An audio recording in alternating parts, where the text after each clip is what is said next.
All right, so you want to be an entrepreneur? Let's talk about the L's. Let's talk about the L's. Man, well, I was stranded in my parents' basement for 2 years in the middle of nowhere. My girlfriend left me for some other dude, and I had to go watch them cheat on me. But I started it. That was the first and only time I've ever cheated in my whole life.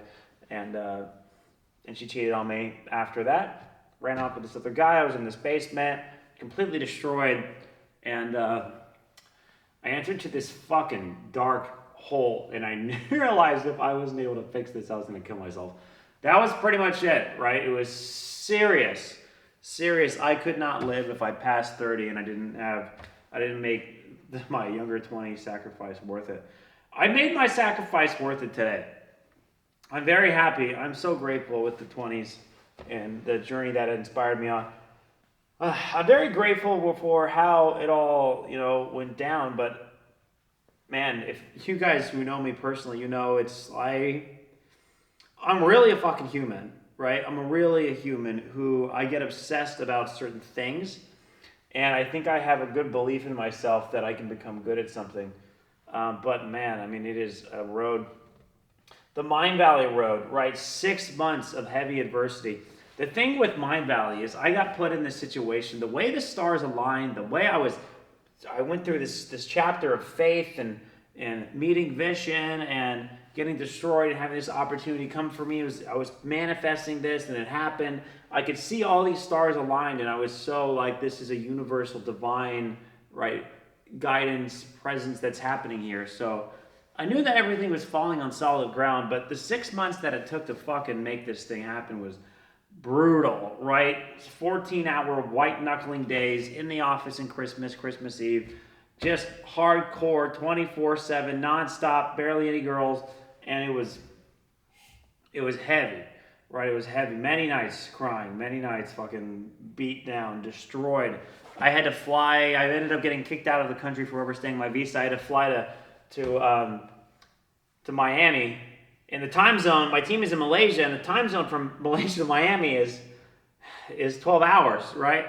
So when I had my call at 3 with the team, it's actually at 3 a.m. in Miami, and things were really bad. So I had to be there and for the team, and I would try to wake up and fucking be sharp at 3 a.m. and then it would just ruin my next day, and I would just try to muscle through, and it would just ruin my next day, and things were just going to shit. And I remember having this one day.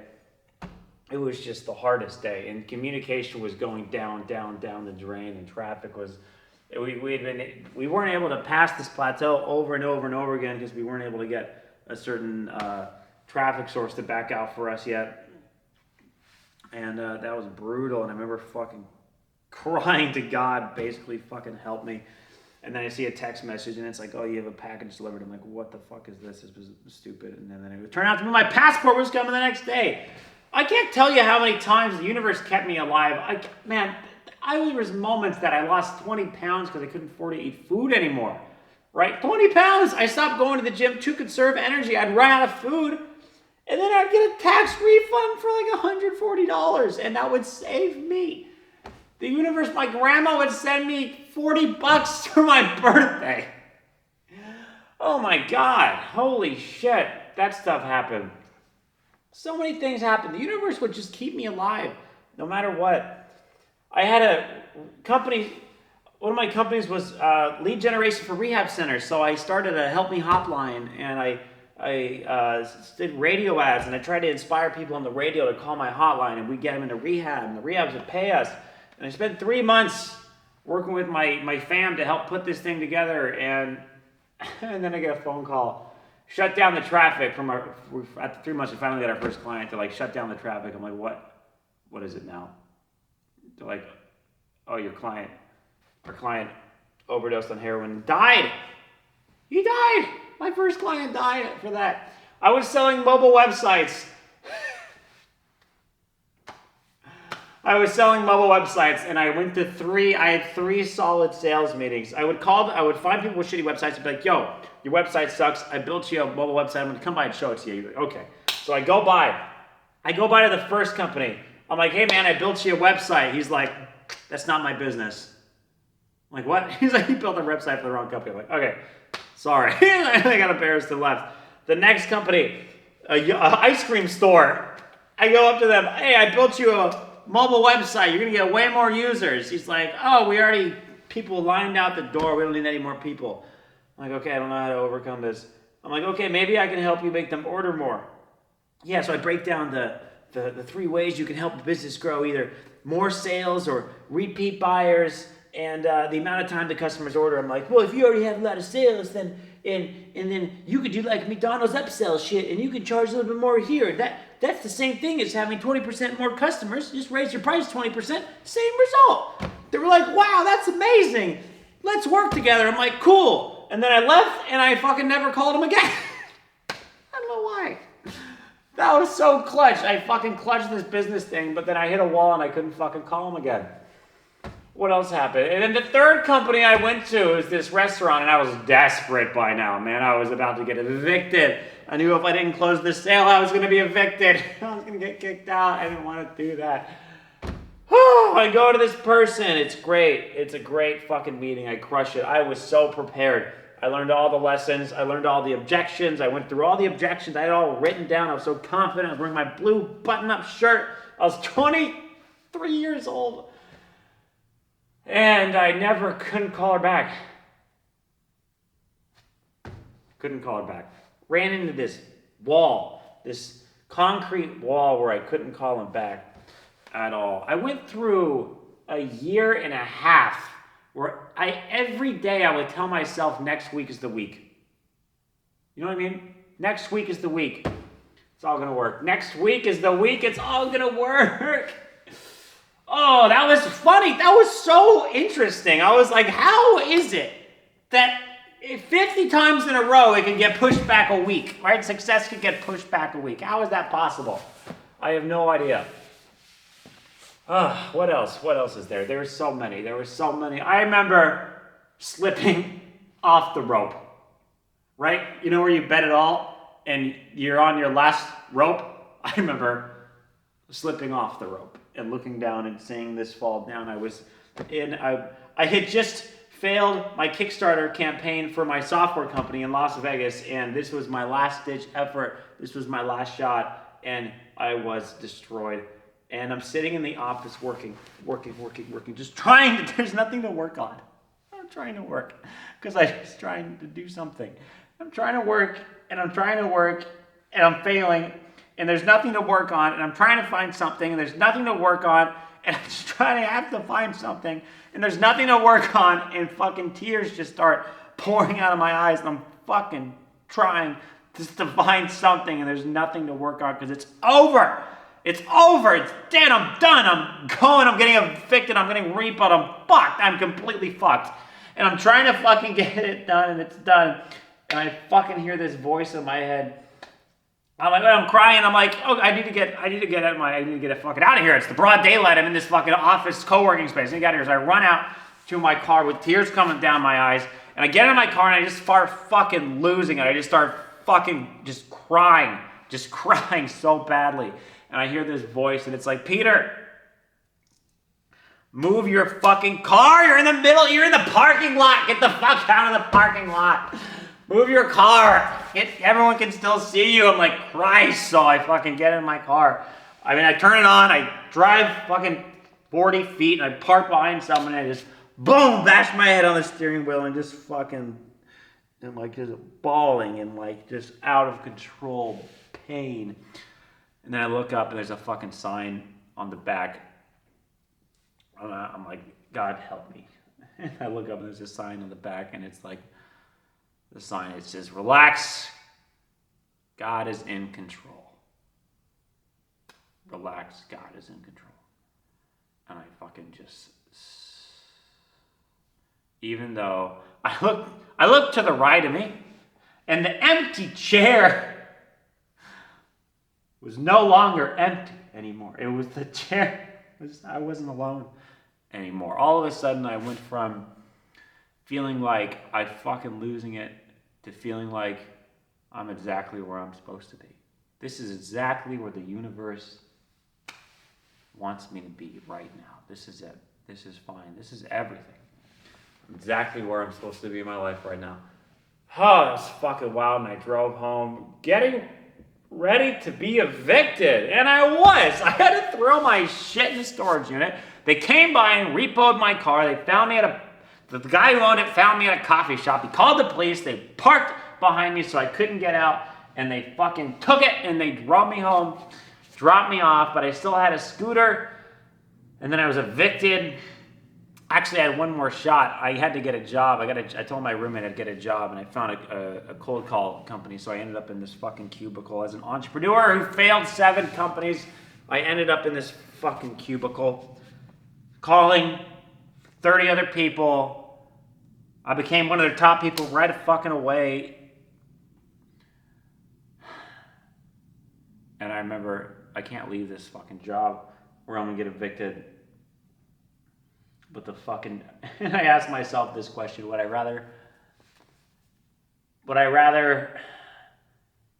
not be evicted and not be working on my dreams than be evicted and be working on my dreams? And I realized I'd rather be fucking evicted. And I was like, fuck you, I'm out of here. Fuck off. No, my friend that I was in there, he drank the Kool-Aid and he became this fucking corporate guy. And I was like, bro, you drank the fucking Kool-Aid. I'm out of here. I'm an entrepreneur. I headed straight to the library because the time was ticking. The second my roommate found out, it was over.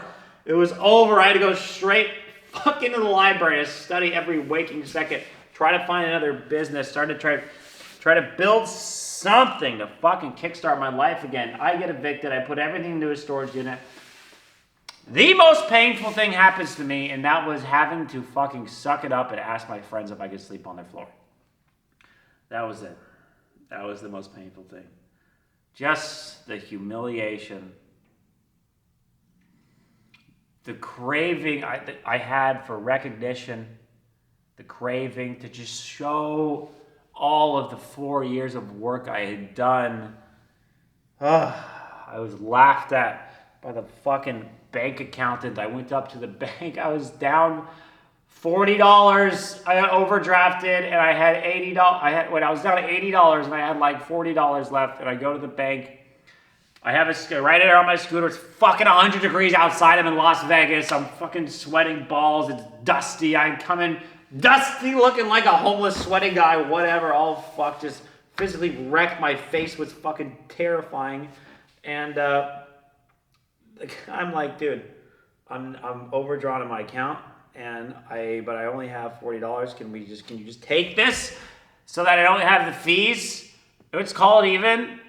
And this guy in a going nowhere fucking Chase Bank motherfucker looks at me like I'm the scum of the earth, like I'm a fucking piece of shit, low life loser.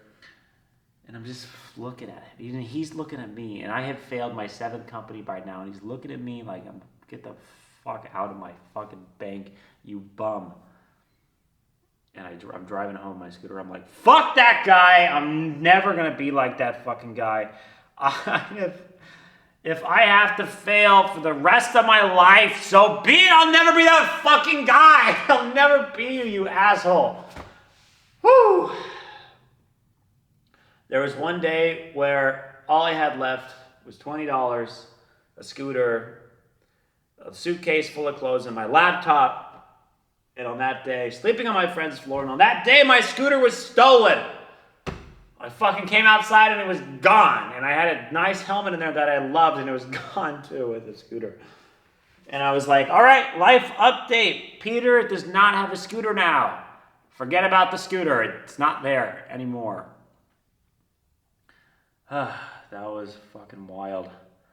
Scientology kicked me out. I tried to join Scientology. I came in there. I was convinced that there was something wrong with my subconscious mind, and I read Dianetics, and I thought it could work. If you guys don't know, Dianetics is the idea that past traumas are affecting you today, and if you go into your past and you can detect emotional traumatic events with the little fucking things that you hold on, it's called an audit.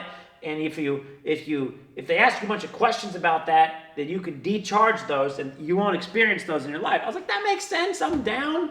Let me try that. I don't believe in the Scientology religion side of things. I do believe they just made that shit up so they could get away with taxes. So I'm not even going to try to act like that's a fucking thing. But Dianetics is a thing.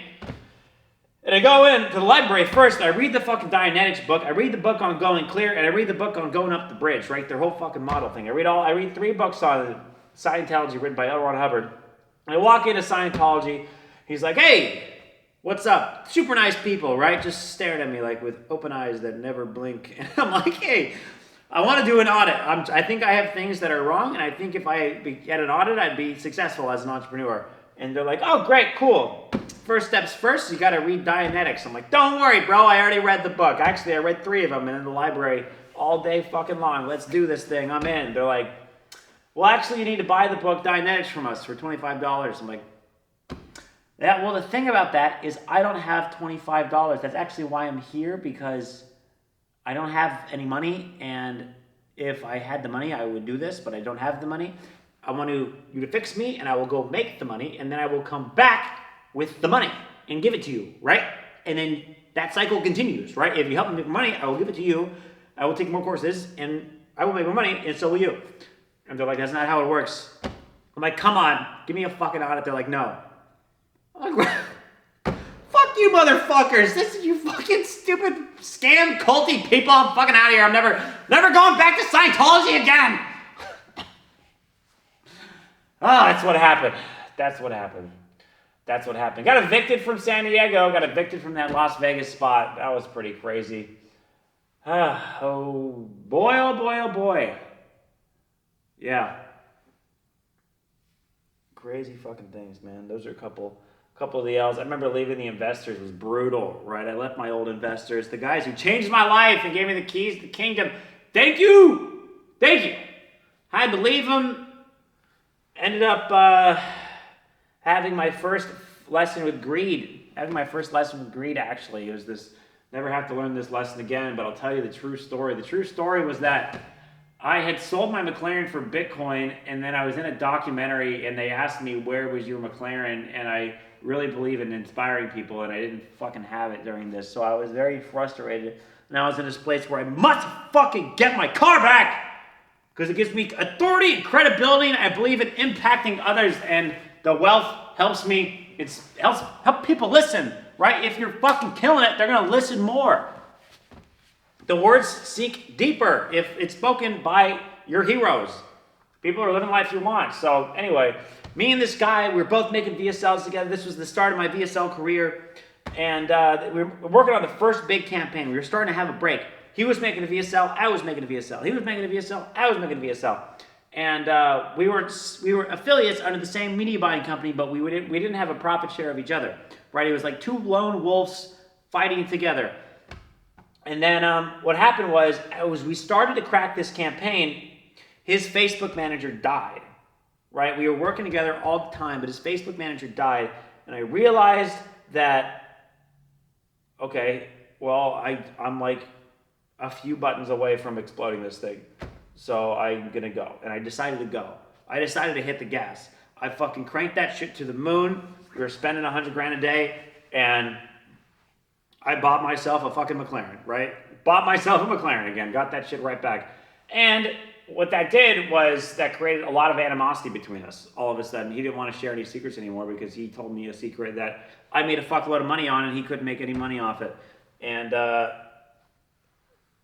that's just that I was 27. I didn't know, right? I didn't understand these things. The moral of the story was that the whole thing fell apart. The problem with if you don't have team, if you ever run a media buying team, you want to make sure there's a team profit share where the media buyers share on each other's profits. That way, there's nobody keeps secrets. The worst thing that happens with the media buying affiliate agencies is that everyone keeps their own secret. No one wants to share anything. It becomes there's a lot of animosity that happens between people. And that was my lesson with greed. It was the stupidest thing ever because we would have made way more money working together. But because I couldn't say no to the short-term McLaren, I fucking took the short-term McLaren and I sacrificed the relationship with him. We built it back now. We're friends again. I apologize profusely over that because I realized how, I thought that, I'm the king of VSLs. I could just go make my own VSL and bam, I could be crushing it no matter what happens. And that's what caused me to relieve my investors too, because I had traded the guy and I had a percentage of what he was making until he started making a whole lot. And then, the problem with teaching people, by the way, is that all of a sudden when they're good, now you're making money for nothing. So people start asking, what have you done for me lately? And it doesn't work like that, right? That creates a thing where eventually that falls apart. So ended up having to go on my own, build my own team. I made this for a VSL after a fucking heavy grind. The universe came together and gave me a fucking Amex credit line for my business, and bam, I had like 130 grand to spend on ads, like a credit line with the gold card on Amex, and that was amazing. And there we go. I made this VSL for pet supplements. PetJoy was the brand, and that did really well. And it didn't do super crazy well. It did, but it did pretty well, right? It had some decent days, and that helped keep me up. But it was fucking heavy, right? It was hard. It was all by myself. They told me you can't do any of the networks we used to use, any of the partners we used to use, any of the products we used to sell, nothing. I was like, that's fine. I'll go blaze my own trail. And I did it respectfully and honorably as you could, right? And then I built this team. I had, it's a media buying house. I'll give you a rundown of what a media buying house is, because there's not a lot of, there's a handful of people out here that do it like this. But this was an affiliate media buying house. So what it was me, 4 media buyers, a copywriter, and 4 editors. And all we did was make VSLs all day long. The VSL is a video that sells a product, right? And we'd sell it for all the e-commerce products. Back then, there wasn't as many e-com products for affiliate offers. So the affiliate model is I spend my own money on ads, and I only get paid if I sell a pillow, right? For example, they'll pay me $50 every time I sell a pillow. So I gotta fucking write an ad for a pillow and pray to God it works. And if it works, you put $1,000 in on Facebook and you get $2,000 back. And then you just make VSLs all day long, and the media buyers run them and edit them and optimize them and those kind of things. That's a media buying chop shop house. You have an accountant. It was fucking hardcore. I had to fire a lot of people because that was brutal, right? It was a big grind, campaigns up and down, accounts getting banned left and right all the time. Facebook doesn't like affiliates. They like brands, white hat compliant brands. You make way more money being a brand, by the way. A lot of people don't know this. You make way more money in the white hat space, right? Because you can actually get acquired. Crazy ideas. So that was wild. And then, and then we did Miami MD, and that was a monster, right? That was a fucking miracle. That was a miracle. That was everything. We were set up. By the time we launched that, we were fucking seasoned and ready. And ready. I was ready to fucking take that. I remember my first $10,000 revenue day. For my own brand, I was so proud to own this brand and actually have it be my brand for the first time. I was so stoked. That was such a cool experience. And then it hit $100,000 a day in sales. And then it didn't stop doing that much for 8 months in a row. It was out of control. It was insane. What an insane experience. That was it. Just like the same way. This was my experience. You know, I fucking would wake up and there'd be $40,000 in sales before the sun goes up, before my eyes open, right? It's insane every day for 8 months in a row, right? That was insane. And then came time for the mutiny. So what happened there was I was mutinying out of the company, right? So I'll tell you my version. If you talk to the guys, they might have another version, but this is my experience. And I was only able to connect the dots afterwards with what happened here. So the core of it came down to recognition and somebody not getting recognition. And the guy that I was with, who I was training, who became a great writer, I'm just guessing, but I started to feel feelings of jealousy and animosity there. You know, he did a lot of work making the brand so successful, making the VSLs as big as they were. But when we went to all the events, I would get all the praise and recognition because I, co-founded the thing and hired the guy, right? And was the lead fucking guy on the advertising side of the team and the customer acquisition side of the team. And I don't think he liked that. And I think that started to get to him. But what happened was that part, I'm just guessing, right? Who knows? I'm just guessing. That's just the atmosphere I was smelling, what I was feeling. But what happened was we were launching a new brand for topical-based stem cells. And I wanted to do celebs, right? I had just gone from 0 to 40 million in 12 months.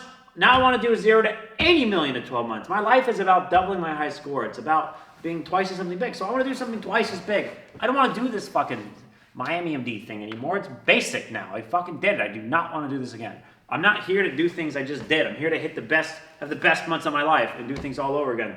So I wanted to hire a celebrity. I wanted to go hard. I wanted to drop 300 grand on a person just for a video. And I wanted to drop money on an amazing product. And my business partner did not want to do that. He did not. He wanted to take it slow and he wanted to blah, blah, blah, blah, blah, take it responsibly.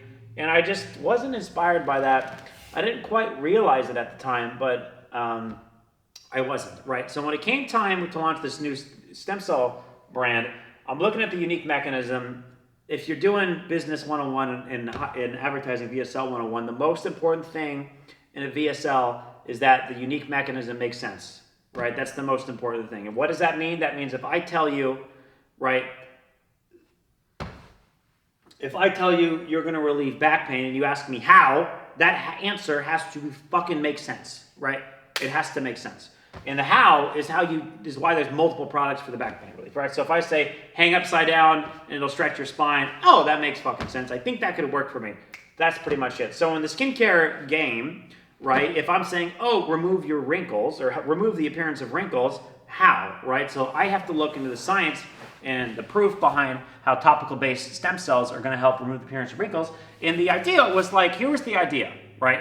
The idea behind this specific ingredient was, the problem is, everybody has stem cells in their body, right? And the stem cells is what's creating your skin cells. And your stem cells make your skin cells, and then it takes about a few weeks to bubble up. Babies will take about 5 days for their new skin cells to bubble up. That's why their skin looks so fresh and young and beautiful and amazing and tight and perky. The problem is, as you get older, the stem cells start to create skin cells slower, and it takes a longer time to bubble up. So the skin that's at your surface is actually 3 weeks old now. It's old skin. We're all constantly flaking like reptiles, right? And there's this fucking apple in Switzerland, this magic apple in Switzerland that's able to defy fucking aging and defy wrinkles because it has some sort of special ingredient that will actually, if you rub it on your skin, it'll help your stem cells start to grow skin cells faster and it's fucking just sounded like a bunch of bullshit to me, dude.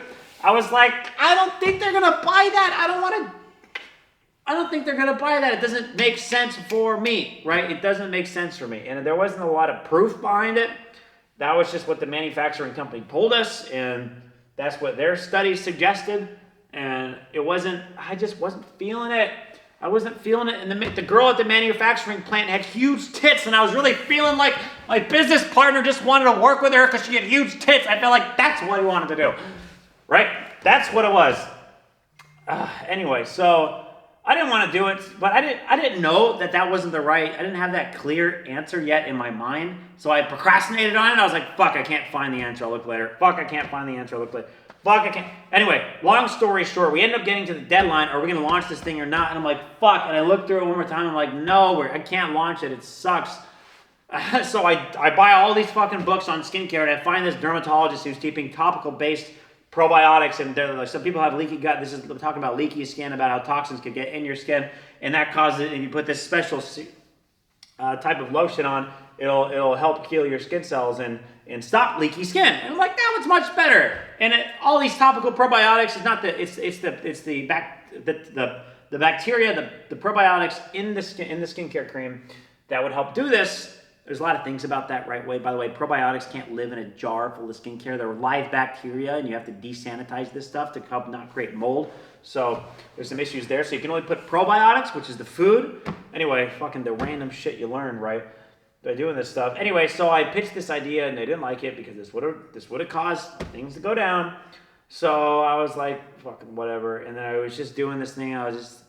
My soul had been gone by now, right? Because we decided to go with this anyway, and my soul was out. Anyway, I get called in the office, and they're like, yo, we believe that we want the same amount of equity as you on this next brand. The guy who I hired this guy 2 years ago and trained him and taught him the secrets to VSLs and whatever. And he's like, I want to have the same amount of equity as you. And he convinced our lead media buyer, I want to have the same amount of equity as you on this next brand. And the way that they said it was very disrespectful.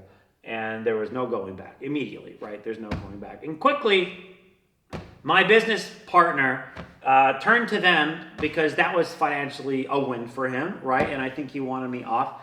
And And that was it. And that was the whole thing. So that moment was absolutely terrifying for me because I felt like this brand that I had built, all of a sudden I'm getting kicked out of it. They locked me out of the things. They blah, blah, blah, blah, blah, blah. All these things. It didn't really go down well. And guys, if you're watching it, all good. These are amazing people. We've healed this since then. Everything's cool. They're amazing. The emotions were tight for everybody, right? In these high pressure emotional situations, nobody acts normal. This is not how normally anybody normally is. This is a very rare, special occasion. I always think it's silly when somebody says, you know, someone's like got their back against the wall and they're about to be shot, and now you reveal your true colors. I'm like, bro, that's not my how I act. On 100,000% of the time are not my true colors, right? How I project normal of the time are my true colors, right? So anyway, the point was that, you know, everybody fucking acts weird in situations like that. But anyway, the Stars the game together, and I got a fat fucking check. Thank the Lord that was a total miracle that happened. YOLO invested it all in crypto and then lost it pretty soon, pretty fast. Yeah, lost it almost, I'm not going to say within 8 months, I lost most of it. 90% of it. Yeah, 8 months. Insane. By YOLO investing in crypto. Anyway, that shit happens to you too. Why did I YOLO invest in crypto? You know what? I thought the stars were aligning, and I thought I was supposed to do something amazing with my life. And the universe always has fed me signs that said that I was going to make ultra large fortune, and that way I can have so much, you know, so much, I don't want to say power. Yeah, so much power to influence the world positively, right? So much ability to raise the vibration of the planet. And that's what I was going to do. So, anyway, then I had to practice manifesting. You know, when you don't have a job, you don't have a business, you don't have a product, you're running out of money, and you're all by yourself in the middle of fucking a random European country, then manifesting is the only way out. So that's what happened there. Yeah, I took a couple L's there. So many business after business after business failure. I tried selling Wi-Fi routers one time. This was a crazy idea that my dad had. He's like, why don't we sell Wi-Fi routers? I'm like, okay, let's do it. Right? Residual income. We got this restaurant client, and I'm like, where's your Wi-Fi router? And they're like, oh, it's upstairs in the roof. I'm like, okay, where's upstairs? Like, oh, it's actually in the tile. So they got me fucking crawling. I'm army crawling through the tile, unplugging things. There's fucking cobwebs everywhere. I get down. I'm like, fuck Wi-Fi routers. I'll never do this again. Nope. Got really close with the mobile app development company building apps for restaurants. The small business space sucks balls. That was the worst fucking space ever. Man, it sucks selling to restaurants. It sucks selling to dentists. It sucks selling to chiropractors. It sucks everyone trying to fucking sell to them. And $2,000 a month is a fucking miracle, right? If you get them to pay that. It's an arm and a leg for them, right? So, and you need 50 of those to make, I don't know, a lot of money. So it's good luck getting that shit. Anyway, so those are a couple L's. I'm feeling like a little out of the bucket today, whatever that means. So I just thought L's would be a thing I'd share today. L's would be a thing I share. The adversity at Mindvalley was heavy, bro. But the universe is always going to test you. It's always going to say, how bad do you want this thing? And it's also going to help you develop your story. You know, if you have a terrible thing happen to you, then you know what it feels like to have a terrible thing happen to you. And when you rise above that, you can relate to all the people who have terrible things that have happened to them. So that makes them want to listen to you because you've been there and now you got out of it. And that's a really cool thing. So I'm going to sit here and ask the universe. There's one more thing that it wants me to say to you guys. One more L. What's another solid L?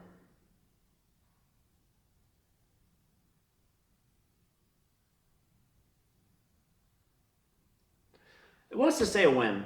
The one thing I would ask you to do is follow the universe's plan. For sure. Tune in. Stop living life about yourself. I lived life about myself. I got a lot of the things that I wanted to achieve done. Most of them. I just want to start living a life for the universe. And I want to start living a life and being a tool for what the universe wants me to do. So, and that's been guiding me out of control. There's no way I could ever be better than this organically, right? Supernatural powers help me do this. That's it. Peter Kell here. It's August. Don't know what date it is. 2022. Signing off from Tallinn, Estonia.